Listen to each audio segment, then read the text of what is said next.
ഭക്തരെ, എൻ്റെ ഭക്തരെ, എല്ലാവർക്കും ഐശ്വര്യമുണ്ടാകട്ടെ. ഞാൻ ഈ കാണിക്കുന്നത് നമ്മുടെ പ്രകൃതിയുടെ മനോഹാരിത. ഇതാ, നിങ്ങൾക്ക് പ്രകൃതി ആസ്വദിക്കാം. എത്രത്തോളം നിങ്ങൾക്ക് ആസ്വദിക്കാൻ കഴിയുന്നു അത്രത്തോളം ആസ്വദിച്ചോളൂ. ഇതാണ് പ്രകൃതിയുടെ മനോഹാരിത. അത്ഭുതങ്ങൾ നിറഞ്ഞ പ്രകൃതി, പനയും കാവും എല്ലാം ചേർന്നൊരു ഗ്രാമത്തിൻ്റെ അതിമനോഹരമായ ദൃശ്യങ്ങളാണ് നിങ്ങൾ കാണുന്നത്. ഇത് കാണുമ്പോൾ തന്നെ നിങ്ങൾക്ക് എന്തെന്നില്ലാത്ത ഒരു സമാധാനവും സന്തോഷവും കിട്ടുന്നുണ്ടോ? ശ്രദ്ധിച്ചു നോക്കൂ. എന്താ കാരണമെന്ന് നിങ്ങൾക്കിത് കണ്ടിട്ട് മനസ്സിലാവുന്നുണ്ടോ? എന്തായിരിക്കും ഇത്? ഏതായിരിക്കും? ഒന്ന് ആലോചിച്ച് നോക്കൂ. ഞാൻ ഈ കാണിക്കുന്ന മനോഹരമായ ദൃശ്യം എന്തായിരിക്കും? നിങ്ങൾക്കൊന്ന് ഗസ് ചെയ്യാമോ?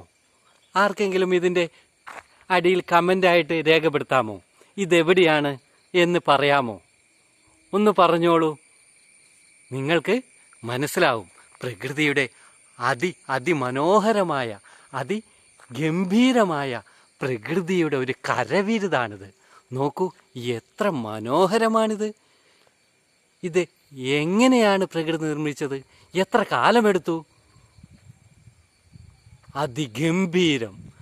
ഇതിൻ്റെ ചുവട്ടിൽ വന്ന് നിന്നാൽ നല്ല ഓക്സിജനും നല്ല ശുദ്ധവായുവും സമാധാനവും കിട്ടുന്നു.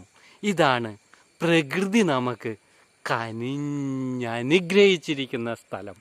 ഇങ്ങനെയുള്ള സ്ഥലത്ത് നിങ്ങൾക്ക് വന്നാൽ നിങ്ങൾക്ക് വളരെയധികം സന്തോഷവും സമാധാനവും കിട്ടുന്നതായിരിക്കും.